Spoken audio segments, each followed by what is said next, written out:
мегӯям ба ҳама дӯстдорону алоқамандони олами рангину зебо ва нотакрари кӯдакон. Инак боз дар ин вақту соат манзури шумост барномаи писандидаатон Ангубин аз телевизиони Баҳористон. Чун ҳар вақта дар барномаи мо хурдсолони зираку кунҷкоб ки хеле шеърҳои зиёд медонанд иштирок менамоянд ва имрӯз низ яке аз хурдсолоне ки бениҳоят доно аст дар барномаи мо ширкат меварзад ва ӯ Зайнаб ном дорад. Хуб биёед бо Зайнаб аз наздик шинос мешавем. Салом Зайнаб. Салом. Ба барномаи мо хуш омадед. Ташаккур. Зайнаб, тамошобинони телевизиони Баҳористон аллакай интизор шуданд ки шумо ҳар чӣ зудтар дар бораи худ ба онҳо маълумот диҳед ва пас он шеърҳоятонро зуд хонед. Пас биёед тамошобинонро интизор намекунем, шумо бошед дар бораи худатон каме ба мо нақл кунед. Ман биби Зайнаби 7 сола аз шаҳри Душанбе. Зайнаб, шумо дар оила чанд нафаред? 5. Кани аз оилаи оилаатонро номбар кунед. Падарам, модарам, апам, худам ва додарчам. Офарин. Акнун мегуфтед ки дар бораи кадоме аз аъзоёни оилаатон шеър аҷод кардаед? аз ҳамаи онҳо ман шеър аҷод кардаам. Пас биёед сараввал аз падар шурӯъ мекунем. Кани дар бораи падар шеър хонед? падар ӯстодам, падар сарварам, падар дастгирам, ҳидоятгарам. зафармандам аз раҳнамои ту, буд ибрат ҷонфидои ту. Ташаккури зиёд. Хуб, акнун навбат ба модар расид. Дар бораи модар шеър аҷод кардаед? бале. Марҳамат. гӯям маро чун зод модар, бистон ба даҳон гирифтан омӯхт. шабҳо бари гаҳвораи ман, бе донишасту хуфтан омӯхт. як ҳарфу ду ҳарф бар забонам, алфониҳоду гуфтан омӯхт. дастам бигирифту по ба по бурд, то шеваи роҳ рафтан омӯхт. пас ҳастии ман зи ҳастии ӯст, то ҳастаму ҳаст дорамаш дӯст. Ташаккури зиёд. Гуфтед ки дар бораи ҳама аз оилаи оилаатон шеър медонед, ҳа? бале. хайр, биёед дар бораи додаракатон кани шеър хонед. додар дорам гул барин, мӯчу қалам фур барин, анори тушкам барин, себи самарқанд барин, дастаи сумбул барин, овозаш булбул барин. офарин. Боз дар бораи кӣ шеър медонед? барои худам шеър медонам. офарин. воқеан ҳам бинандагони гиромӣ чуноне ки худи Зайнаб қайд карданд дар бораи ҳамаи аъзоёни оилаашон шеър медонанд. аз ин ҷо маълум мешавад ки дар бораи худашон низ азиёд карда буданд. марҳамат. гули анор, нағмаи тор, бӯи баҳор, хоҳаракам, аллаи шаб, хандаи лаб, хонаи гап, хоҳаракам. мурғи саҳар, ширу шакар, ранги писар, хоҳаракам. ҳалқа ба мӯ, лола ба рӯ, ғунча ба бӯ, хоҳаракам. чаман чаман, гули суман, ҷонаки ман, хоҳаракам. ташаккури зиёд. ин шеър дар бораи хоҳаракатон буда? хоҳаратон чӣ ном дорад? ман хоҳар надорам. надоред? шумо балочае дар бораи хоҳар надорам гуфта дар бораи худатон аҷод кардед? бале. хеле хуб. умедворам ки бародарони шумо дар бораи шумо намин шеърро аҷод мекунанд ва мехонанд. хуб, акнун бинандагони гиромӣ бо Зайнаб бибӣ ва аъзоёни оилааш шинос шудем ва шеърҳояшро низ гӯш кардем. акнун биёед мегузарем ба мавзӯи асосӣ.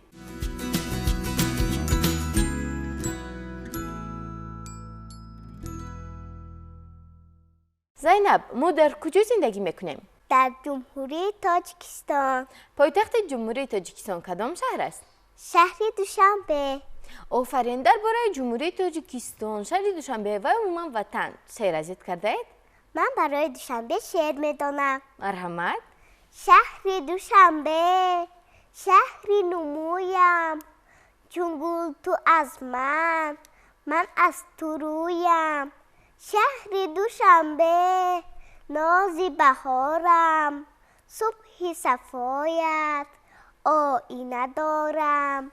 شهری دوشنبه دنیای من تو، در سینه کوه دریای من تو. شهری دوشنبه عمری دوباره، در آسمانت شبها ستاره.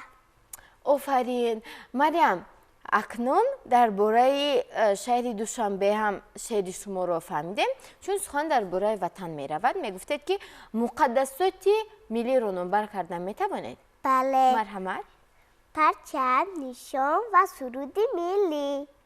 اکنون درباره کدومی از آن شعر گفته می توانید؟ خب درباره پرچم سر اول کمی با ما نقل می کردید. پرچم ما چگونه است؟ از چند رنگ عبارت است؟ از 3 رنگ عبارت است. کدام رنگ ها؟ سرخ، سفید، سبز. آفرین. در میانه رخی سفید چه جای شده است؟ رسمی چی تصویر یافته است؟ تاج و 7 ستاره. آفرین. اکنون کنی ما میخواستیم درباره پرچم شعری از یاد کرده شما را گوش کنیم. پرچم خورسنگ ما، جلوه شادی فضا، ما سوی فردا رویم تحت تو ای رهنما. رنگی بسا سرخی تو، لایق صد گفتگو، رمزی دفاع وطن، عامل بختی نکو. رنگ سفیدت خوشا، هست چو صبح صفا، مثل دل تاجیک است روشن و آینه سا. سبز چو تازه بهار، پیک خوشی و بهار، منزل آباد ماست صلح در آن پایدار. تشکر زیاد. اکنون درباره نشان کمی با ما نقل میکردید. یگار شعر میدونید درباره نشان؟ بله. مرحمت. روی نشان مدور، پخته چو رمزی دولت، از گندم است آره رشد و بقای ملت. کوه است در میانه رمز سکوه ساران، هر قولش گواه است از راه بخت و ارمان. از پشت قوله با مهر خورشید سر کشیده، این ملک را چو مادر نورش به بر کشیده. معنیست در کتابش علم زمان به 100 رنگ، ما را هدایت زوست در شاهراه فرهنگ. آفرین. اکنون یک سوال به نهایت خوب دارم. سرود ملی را کی نوشته است؟ شعر گلنظر کلدی، آهنگ سلیمان یودکوف. آفرین. کنی یک پارچه آن را برای ما خوانید؟ دیار ارجمند ما، به بخت ما سری عزیزی تو بلند باد. سعادتی تو دولتی تو بگزند باد. زی دوروی زمانه ها رسیده ایم، به زیر پرچمی تو صف کشیده ایم. زنده باش ای وطن تاجیکستان آزادی من. آفرین. کفایه است. چون درباره رمزهای دولتی علاقه شما معلومات گرفتیم، میخواستیم درباره قهرمان‌های جمهوری تاجیکستان صحبت کنیم. ما چند قهرمان داریم؟ 6. کنی نمبر کنید؟ صدرالدین عینی، باباجان غفور، امام علی رحمان، میرزا ترسونزاده، نصرت الله مقسوم، شیرینشاه شاه تیمور. خیلی خوب. چون که ما میدونیم در همین قهرمان‌های جمهوری تاجیکستان یک چند نفر آنها شاعران و نویسندگان میباشند و اشعار خود را نیز دارند، یعنی شعر و غزل‌ها و داستان‌های جدامده خود را دارند. این نوبت میخواستیم تا شما از اجازه صدرالدین عینی و میرزا ترسونزاده یا خود باباجان غفور برای ما یگان مصرع شعر گویید. از کی شروع میکنیم؟ بیاید از صدرالدین عینی. ها؟ نه. بیاید ای رفیقان درس خوانیم، به بیکاری و نادانی نمانیم. به عالم هر کسی بیکار گردد به چشمی اهل عالم خار گردد. آفرین، این شعر را که شما خواندید همگان میدونن، همین طور نه؟ در کدام کتاب نوشته شده است؟ در کتاب الف با. خیلی خوب. اکنون از میرزا ترسونزاده شعر شما را گوش میکنیم. زن اگر آتش نمیشد خام مانده ما، نارسیده باده ای در جام مانده ما. زن اگر ما را نمی بخشید عمر جاوید به تخلص به نسب نام مانده ما. آفرین. اکنون یک سوال دیگر دارم.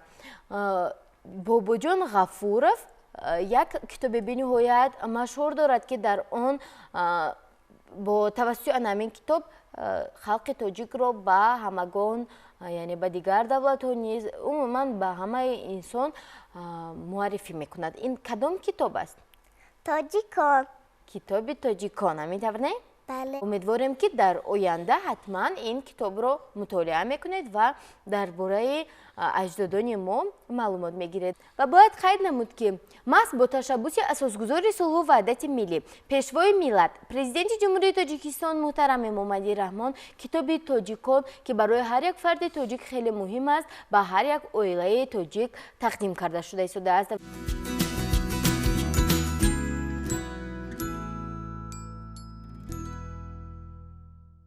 برای ما نفرانی که این زمان با ما پیوستند خاطررسان میشویم که شما برنامه انگوبین را طریق تلویزیون بهارستان با اشتراک زینب 7 ساله تماشا کرده اید و باید گفت که زینب امروز دست خالی نآمده است و با همراه خود اشیاء خانش خود را آورده است و اینجا مقدار زیادی کاغذها هستند که در آن شعرها و غزلیات میدونسته زینب نشر کرده شده است و حالا باشد ما از روی آن با زینب سوال جواب میکنیم. همین طور نه زینب؟ بله. شما راضیه؟ بله. شما باور دارید که همه همین اینجا مقدار زیاد از 15 ورق زیاد است. شما باور دارید که همه آن را از یاد میدونید؟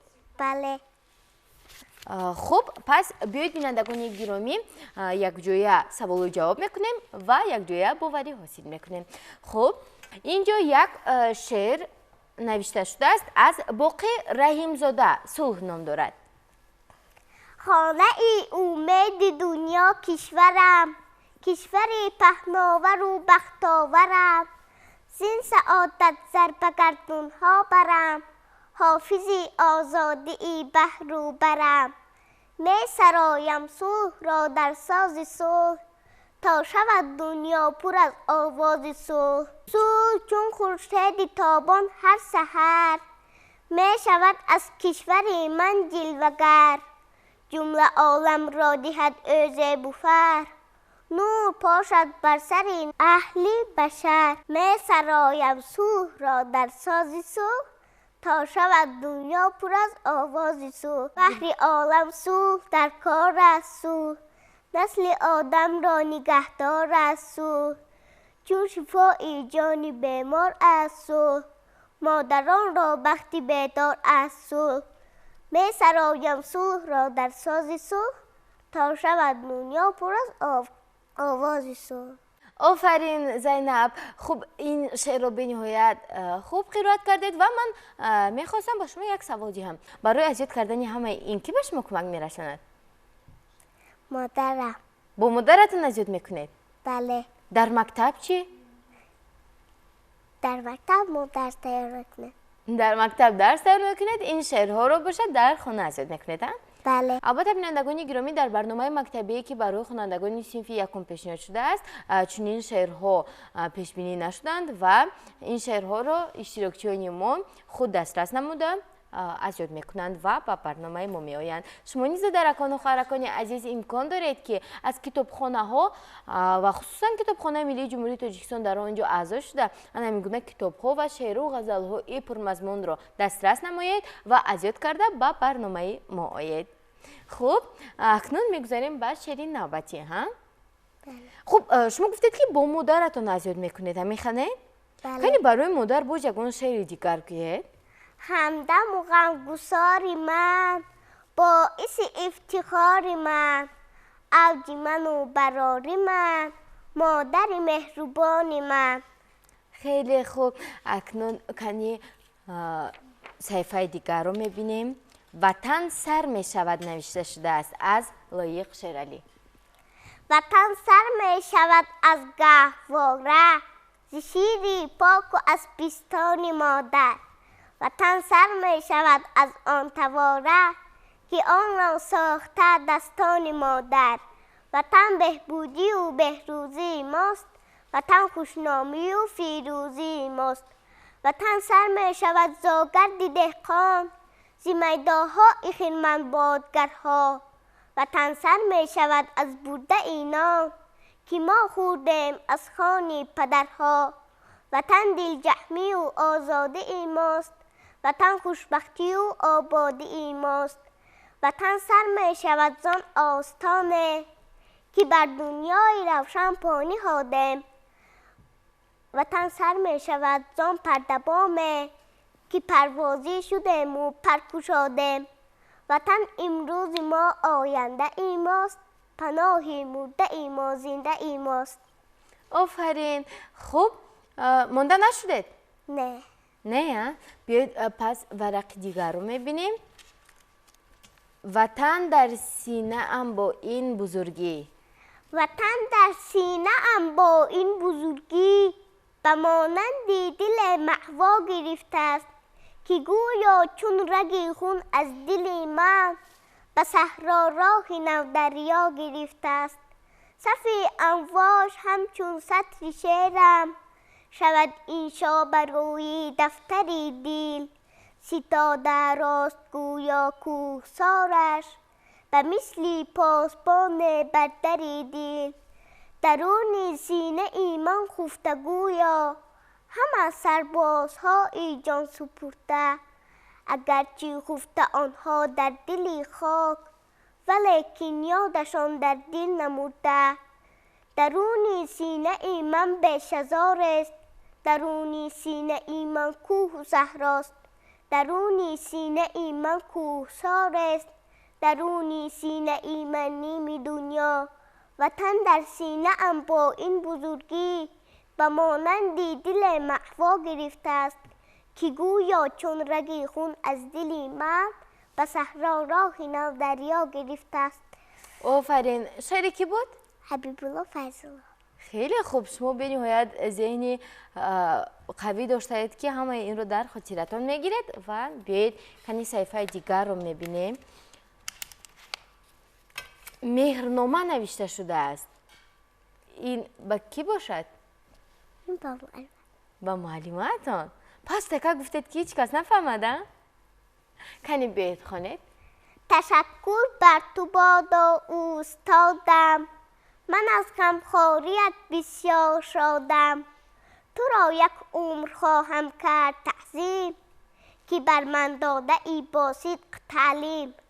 ز تو آموختم درسی شجاعت، ز تو آموختم عزم و رفاقت. ز تو آموختم من راستکاری، ز تو آموختم من استواری. به نام تو بود این مهرنامه، کند عمری تو چون دریا ادامه. آفرین. خوب. چون درباره معلمتان شعر خوندید، من میخواستم از شما درباره با صنف یکم رفتنتان کمی صحبت کنیم. هنگامی که شما به صنف یکم قدم نهادید، علاقه خواندن نوشتن را میتوانستید یا اینکه در مکتب یاد گرفتید؟ من خواندن نوشتن را میتوانستید ها؟ بله. بعدا هنگامی که به مکتب رفتید، در آنجا شما ذیق نشدید که دیگران نمیتوانند و شما باید هم این رو از سر نو باز خوانید؟ نه. چی با شما در مکتب، مثلا روز اولی مکتب چی با شما پسند آمد؟ همه چی با من پسند آمد. مثلا چی کار کرده در روز یکم؟ در روز یکم ما نوشتیم خونده. آفرین. در روز اولین شما نوشته خواندید ها؟ بله. کنی درباره مکتب یکون شعر میدونید؟ درباره مکتب بله من شعر میدونم. کنی مرحمت. ای مانده قدم بر راه مکتب، عالیست مقام و جاه مکتب. مکتب سببی حیات باشد، مکتب سببی نجات باشد. مکتب به تو عقل و هوش بخشد، مکتب به تو شهد و نوش بخشد، مکتب به تو داد علم و آداب، مکتب به تو داد دوری نایاب. برخیز و گذار خواب خود را، برگیر به کف کتاب خود را. رو از همه پیشتر به مکتب، شوق است اگر تو را به مکتب. سعی بنما و علم و آداب، بهتر ز شریک خویش دریاب. تا در دو جهان عزیز باشی، با دانش با تمیز باشی. آفرین. بگو که من باز یک شعر دیگر میدونم و زنگی نخواستی نبخوام. من باز یک شعر میدونم. درباره مکتب؟ بله. مرحمت. زنگی نخستین باشد گوارا، شادی فزاید دلهای ما را. شیرین صدایت چون ساز دریا، بس دل نشینی بر پیر و برنا. ای زنگ اول چون صبح خوانش، ما را بخوانی بر باغ دانش. شیرین صدایت چون ساز دریا، بس دل نشینی بر پیر و برنا. خیلی خوب، تشکر زیاد. بینندگان گرامی، بازیگر خاطرتان میشویم که شما برنامه انگوبین را طریق تلویزیون پاورستان در سال 2021 با اشتراک زینب 7 ساله تماشا کرده استید و برنامه ما تا حال ادامه دارد. به شما توصیه میدهیم که با شبکه پاورستان و برنامه انگوبین باشید. من در موضوع مکتب بسیار شعرها میدونم. یعنی شما گفتنید که با یک چند شعری که خواندید الکی شعرهای شما در وصف مکتب به انجام نمیرسند؟ نه. خب پس بیایید شعرهای نوبتی شما را گوش میکنیم. کنی کدامش را میخونید؟ ای مکتبی ما تو دل ربایی، ای گلشنی ما تو دل کشایی. پندی تو را ما داریم در گوش، نکرده اصلا آن را فراموش. برای مایان مهربان مادر، دادی دبستان کتاب و دفتر. کتاب و دفتر گل کن همیشه چون باغ و بوستان. بشکفت همیشه ای بختی مایان، پرورده خویش ما استواریم. پندی تو را ما به جامه آریم، برای مایان مهربان مادر، دادی دبستان کتاب و دفتر. کتاب و دفتر. به نهایت خوب، تشکر زیاد. خوب گفتید که شعرهایم زیاد است. درباره کتاب الفبا یگان شعر میدونید؟ کتاب اولین ما الفبا است که؟ بله. کنی؟ ای الفبا تو هستی دری گشاده ای ما، از تو گذشته رویم ما همه سوی فردا. مادر اگر یگانه است تو هم هستی یگانه، توی صفای دلها توی چراغ خانه. کسی اگر نداند قدری تو را چون ندان، مانندی کور نبیند آفتابکی درخشان. مادر اگر یگانه است تو هم هستی یگانه، توی صفای دلها توی چراغ خانه. آفرین. خب باز در میدونید چی؟ درباره معلمتون شعر نمیدونید؟ مادرم در صنف ما یاد میدهد الفبا، قلش یک و کارش یک، گفتار و رفتارش یک. در صنف یک میخوانم الفبا رو میدانم، با گفتی مادر جانم مادری مهربانم. دائما خوب و علا خواندن وظیفه ای ما، در صنف یک میخوانم الفبا رو میدانم. لا لا لا الفبا رو میدانم. تاجیکستانی زیبا باشد یک تای دنیا، مادر جانی ما یک تاست معلمه ای داناست. در صنف یک میخوانم الفبا رو میدانم. لا لا لا الفبا رو میدانم. آفرین. به نهایت شعرهای پرمضمون را از یاد کردید. میگفتید که همین شعرها رو از کجا میابید شما؟ از کتاب. از کدام کتاب ها رو از کجا دسترس میکنید؟ کی به شما میارد؟ از کتاب های خودم.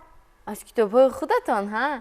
از شما بلوچه علاقه در خونتان به فکرم که یک کتابخانه تشکیل کرده اید ها؟ یا خیلی زیاد کتاب دارید؟ بله. آفرین، این البته خوب است و بیاید باز یگان شعری دیگر انتخاب میکنیم. بیاید سر اول چون سخن در باره مکتب الف با عموما خواندن و نوشتن رفته ایستاده است، بیاید یک مرتبه دیگر برای تماشابینان اثبات میکنیم که شما حرفا رو میدونید ها؟ بله. اینجا بینندگان گرامی چون شماره های گذشته برنامه یک چند کتاب های هستند که در آن حرف ها تصویر یافتند و اینچنین با حرف ها شعر هم نوشته شده است و اشتراکچیان ما همه آنها این شعرها رو میدونند و حرف ها رو خوب میشناسند. خب بیاید این نوبت با زینب نیز یک چند لحظه سوال و جواب مختصر میگذرانیم. خب بیاید از کدام کتابش رو انتخاب کنیم؟ اینش رو یا اینش رو؟ اینش رو. برای چی اینش رو؟ برای اینکه اینش کلان. اینش کلان است ها؟ بله. آفرین. یکی شعرهایش دراز باشد چی؟ نه. نه. خب این کدام حرف است؟ ا. حرف ا. با حرف ا چی کار کردن در کار؟ شعر. شعر خواندن در کار. مرحمت. ا از همه اول است، ا از همه افضل است، ا سروری الف با، ا افسری الف با، ا را کس اعلی داند البته اعلی خواند. انا اینش کدام حرف است؟ ب.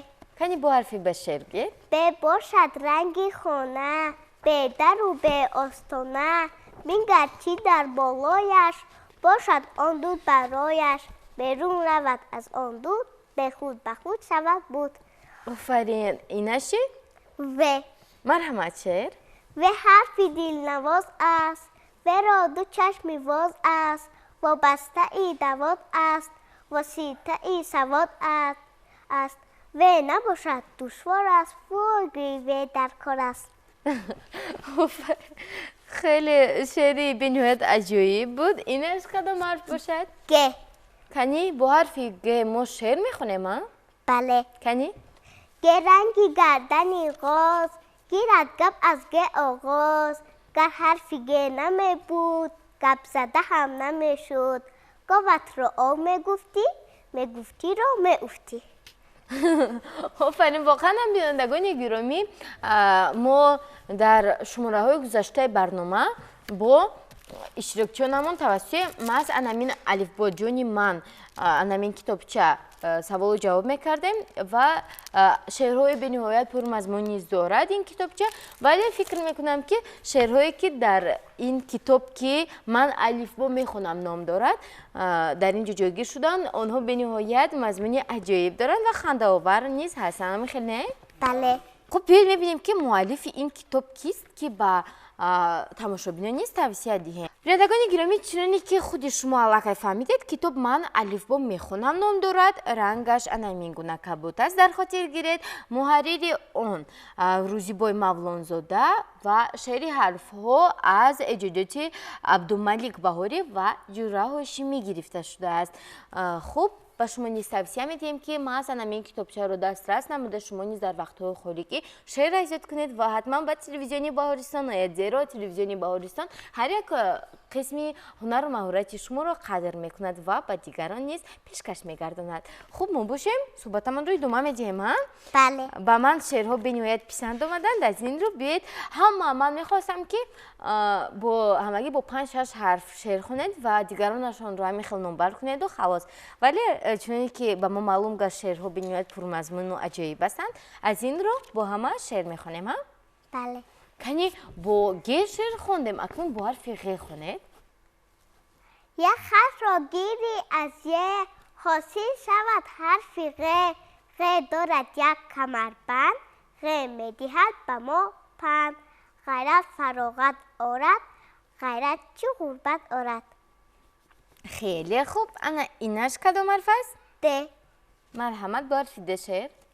د مانندی دانشجو، دمشیند با 2 زانو، دایم درسش را خواند، قدر دانش را داند، دان که هر کی دانا شد، در دل و دیده جا شد. شما نیز برای همین دو نشده ایستادید ها؟ بله. خیلی خوب. بینندگان گرامی، زینب به نهایت تبسمی خوب نیز دارد و با چی سوالی که ندهه با تبسم جواب میکردند و این البته یک قسمی هنر و مهارت او از گوی ما خطا نمیکنیم. خب این کدام حرف است؟ یه. اکنون درباره یه شعر خونه. یه سمخی پیوسته، یه خشکسی به دسته، یه دایم بندی کار است، یه مثلی دستیار است، یه آید از پس و پیش، یه یار خیش و درویش. آفرین. اکنون در بالای حرف یه دو تا نقطه چک گذاریم. کدام حرف وصل می شود؟ یا. یا. برای همین هم با حرف یا شعر خوانید. یا حرفی شاخدار است، یا چونبوزی هوشیار است، یا نه آید پاماند، یا لکش را یزاند، یا بر علف ازانه، یا است آیا این یا نه. آفرین. خب کنی صحیفه نوبتی رو میبینیم. انا این حرف کدام حرف باشد؟ ژ. ژ.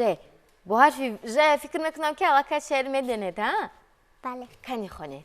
جونم گویی ژ آید، راله گویی ژ آید، ژ یک حرفی در کار است، ژ همچون چیز دوار است، ژ را گذاری بر در، از در گریزد اژدر.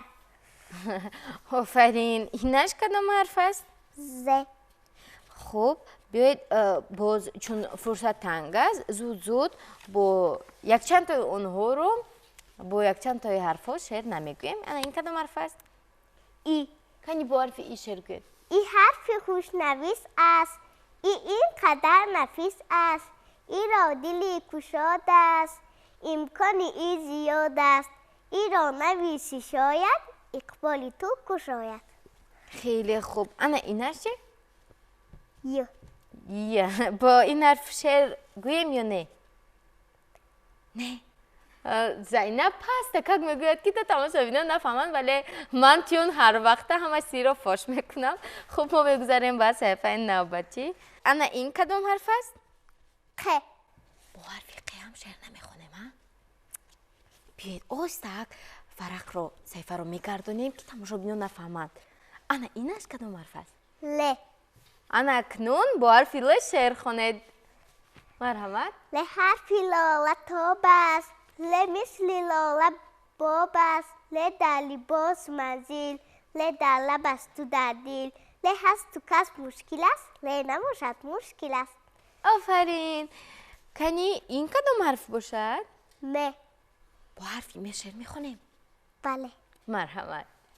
م حرفی گرم و نرم است، م چون دوله پیوست، م همدم مادر است، م از همه بهتر است، ما را از محیط آموخت، م باشد دایم همراه.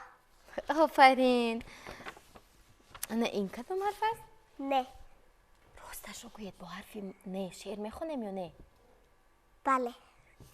زینب بینندگان گرامی خیلی دونویک است. هنگامی که شعر خواندن نمیخواهد پس تکک میگوید تا شما نفهمید، ولی هنگامی که بله میخواهد گوید بلند گپ میزند ها؟ بله. بیاید میبینیم که با حرف نه شعر رو چگونه قرائت میکند. نه را خواندن آسان است، نه رنگی نردبان است، نه در تن است تو ناخن، نه در درون و بیرون، نه در نهاد هنگ است، نه را ندانی ننگ است. آفرین. برای همین شعر با حرف نه رو خوندید ها؟ نه رو ندانی ننگ است. از این رو بیایید کنی او رو ندانی ننگ است کنی با حرف او شعر خونید.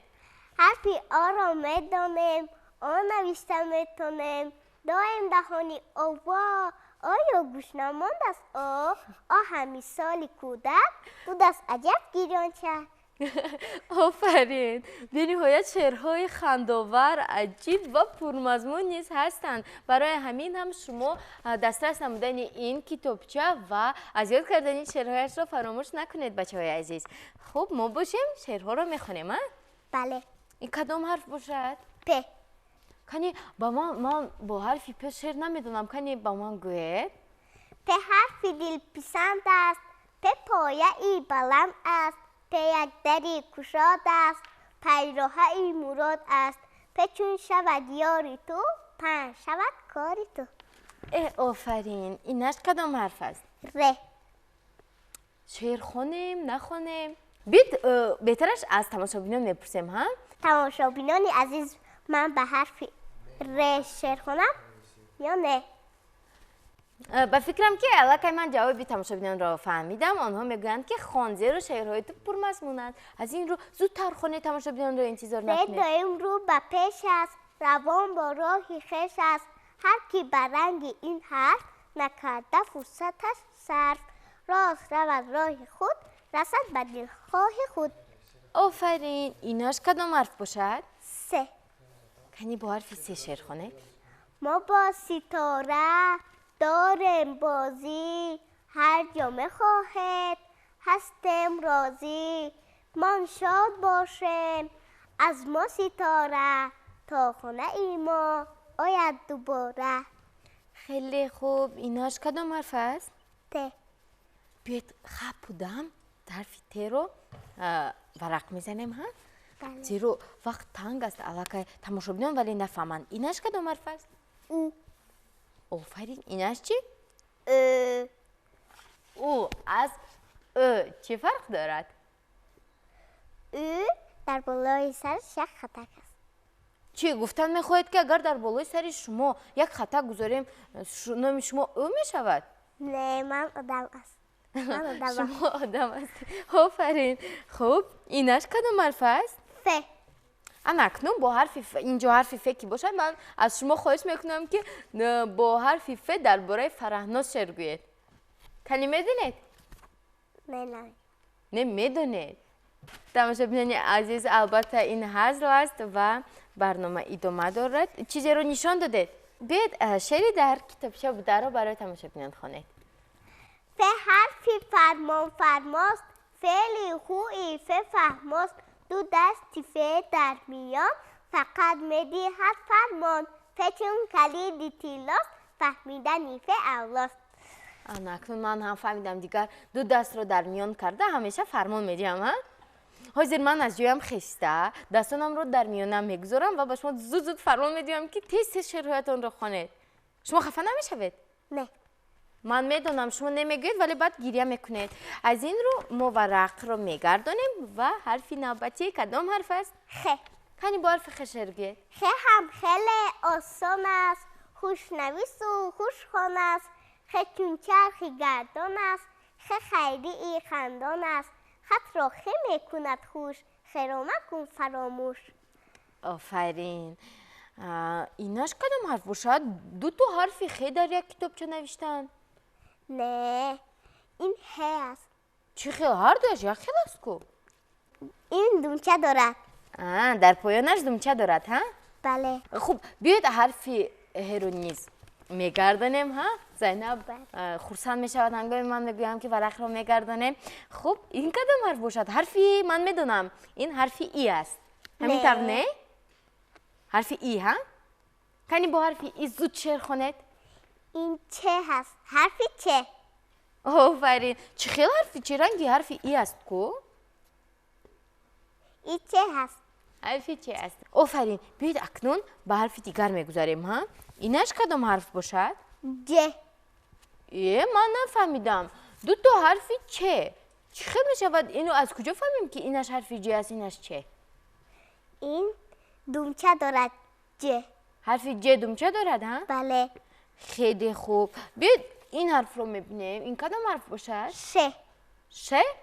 ش. ش. بله. آفرین. کنی با حرفی ش شعر میدونید؟ بله. کنی خوانید؟ ش شانه ای شمشادیست، ش نشانه از شادیست. ش نباشد دانش نیست، شوق و شوری خونیش نیست. ش هر کی را خوش آید، شاید دلش خوش آید. آفرین. کنی باز کدام حرف باشد؟ حرفی نوبتی کدام حرف است شما میدونید؟ بله. پس از حرف ش کدام حرف میآید؟ آمد سکته. مازید میسنجیم؟ واقعا هم علامتی سکته است. اکنون با علامت سکته شعر گوید. 7 تو 6 یک تا شد، علامتی سکته شد. اعلی از آن اعلا شد، یعنی تب دلها شد. سکته هم معنیدار است. بعضا سکته در کار است. بعضا در کار است، نه همیشه نه. بله. پس یکشان کلمه هایی را نامبر کنید که در آن علامت سکته باشد. محروف. معروف. ها؟ بله. باز شعر. شعر. آفرین. باز رعنا. رعنا. خیلی خوب. باز معنا. معنا. آفرین. باز طلبه از همه دونویک رو در مکتب چی می نامند؟ طلبه اعلا. اعلا خان. خیلی خوب. نه اینش کدام حرف باشد؟ نه ما یک حرف دیگر رو اینجا فراموش کردیم. حرفی سه است. نه این سه نیست. حرفی سه است کو؟ این ای هست. حرفی ای است. بله. با حرفی ای شعر میدونید؟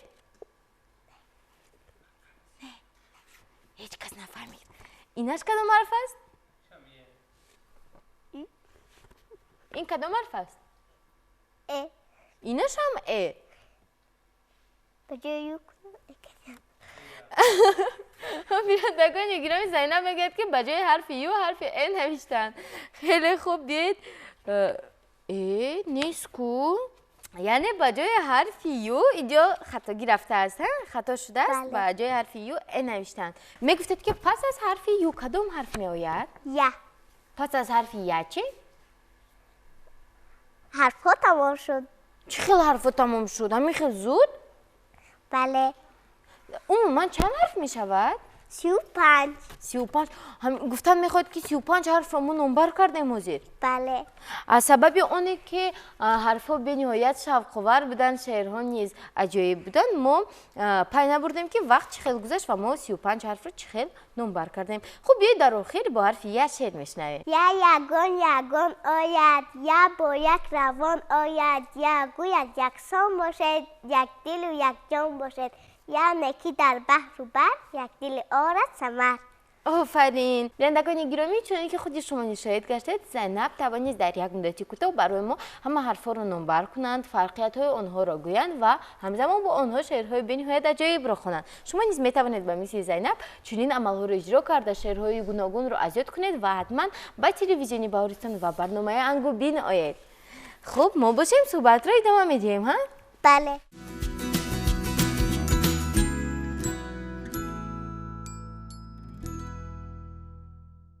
بینندگان گرامی، البته شعرهای میدانسته زینب بی‌نهایت زیاد هستند و ما کوشش میکنیم تا حد امکان به شما مقدار زیادی شعرهای آن را پیشکش کردیم و اینجا کدام شعر باشد که شما خودتان گویید؟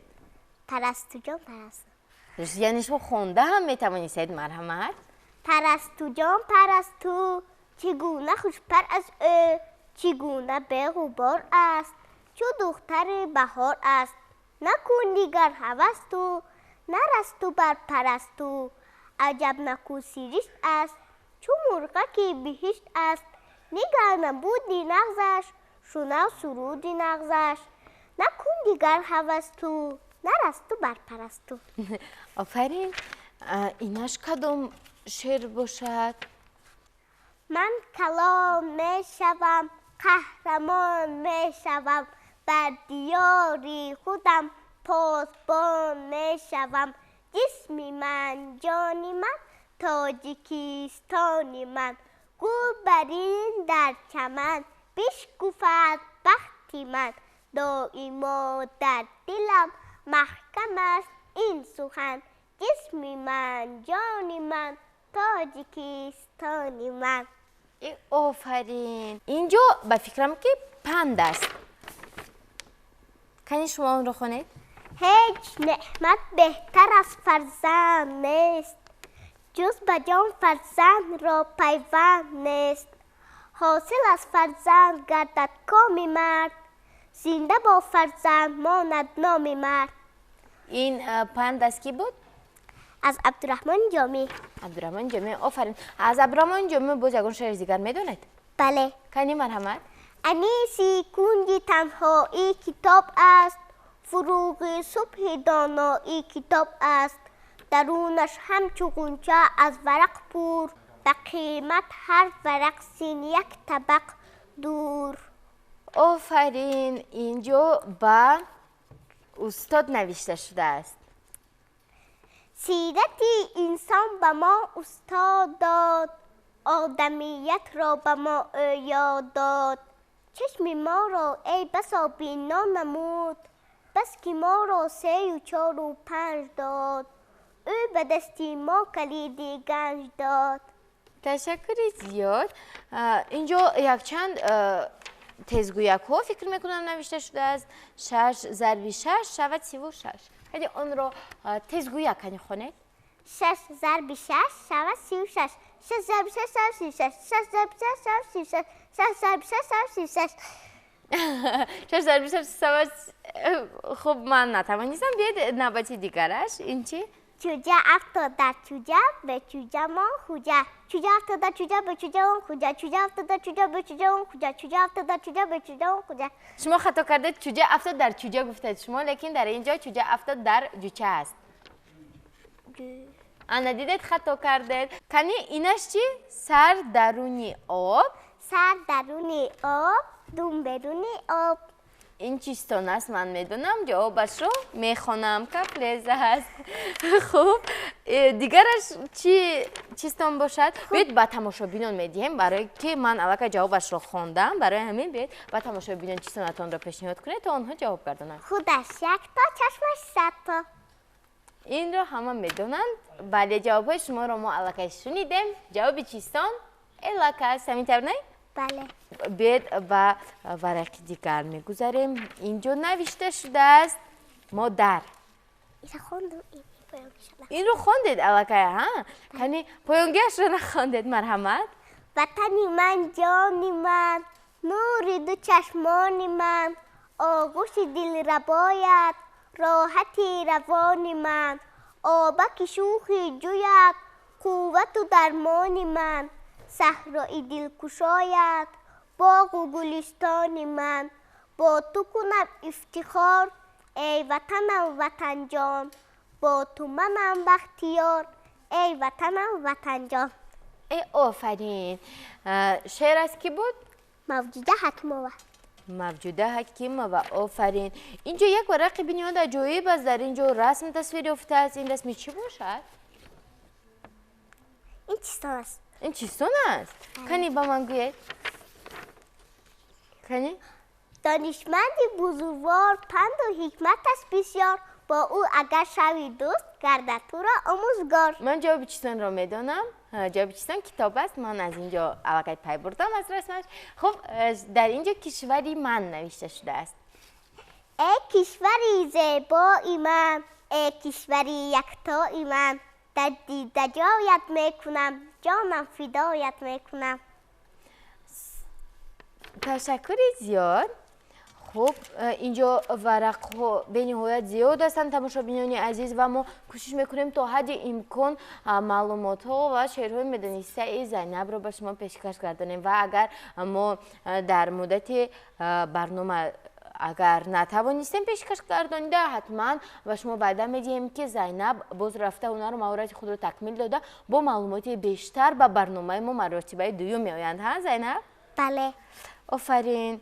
کنی اینجا به مثل کتاب است. خب شما چند پیش از عبدالرحمن جمعی یک چند پند به ما قرائت کردیدن؟ بله. باز از کی پند میدونید؟ از ابوعلی مسینا. مرحمت. از قعر گلی سیاه تا اوج زحل، کردم همه مشکلات گیتی را حل، بیرون جستم ز قید هر مکروهیت، هر بند کشاده شد مگر بند عجب. آفرین. باز از کی میدونید؟ از شعران کلاسیک.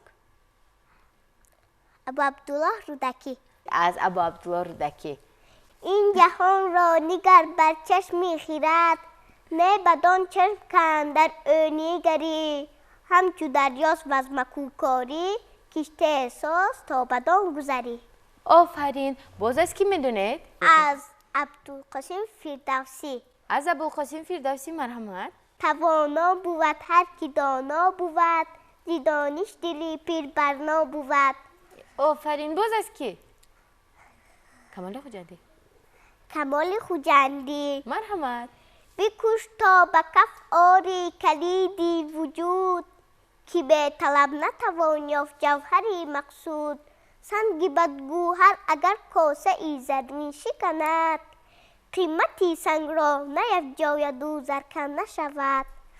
آفرین. بینندگان گرامی، چنانی که خود شما نشاید گرچه شعرهای میدانسته زینب بس زیادن و ما توانستیم تا حد امکان شعرهای قسم زیادی شعرهای زینب رو به شما پیشکش کردیم، ولی ما به شما وعده میدیم که در برنامه‌های من بعد یک چند برنامه پس زینب رو باز به برنامه دعوت نمودن به شما دیگر شعرهایش رو نیز پیشنهاد میکنیم و باور داریم که زینب حتما باز با نویگری‌های خاصه به نزد ما میآید. همینطور نه زینب؟ بله. زینب تشکر زیاد برای اشتراکتان و میخواستیم از شما پرسیم که در آخر برنامه چی گفتن میخواید؟ من به همسالان خودم گفتنیم که زیاد کتاب خوانم. من پدر و مادرم را دوست میدارم. آنها نیز پدر و مادرشون را دوست دارند ها؟ بله. یگان شعر خوندن نمیخواید در آخر برنامه؟ میخواهم. مرحبا. خواهی که دانا شوی زور توانا شوی از ته دل خوان کتاب حکمت او به حساب. آنکه کتاب نخوان دور ز دانش بماند چون نفس نوبهار تازه نگاهش بدار. سطری ورا خط مزن یک ورق از او مکن او چون معلم به ما هر سخنش رهنما. منبر خوانش کتاب رهبر دانش کتاب همدم دلسوزی ماست معرفت آموز ماست. آفرین. تشکر زیاد که با چنین شعرهای زیبا پرمضمون شوق‌آورتان به برنامه ما حاضر شدید و امیدواریم که در برنامه‌های من بعد نیز شما شرکت فعال نخواهید داشت. همینطور نه؟ بله. البته باید گویم که همه این بی جواب نمیماند. ما برای شما یک تحفه آماده کردیم. خب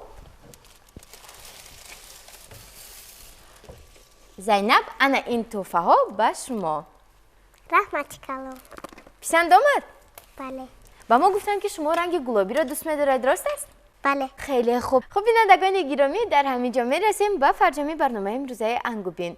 ما اهل ایجاد برنامه اطمینان کامل داریم که در کشور ما چنین کودکانی خوش‌ذوق و صاحب استعداد به مانند زینب و دیگر قهرمانان برنامه انگوبین بس زیادند و اگر فرزندی شما شعرهای زیاد میدوند و نوابسته به خردسالی خویش به مثل اشتراکچیان برنامه ما شعرهای زیاد میدونند و معلومات گوناگون را از خود نمودند، پس بعد تلویزیون بهارستان آمدن و به برنامه انگوبین مراجعت کردن را فراموش نکنید. خاطررسان میشویم که کودکانی سینشان تا 7 سال میتوانند اشتراکچی فعال برنامه ما باشند. خوب، در همینجا با شما نیز خیر خوش میکنیم تا دیداری نوبتی در برنامه انگوبین. خیر.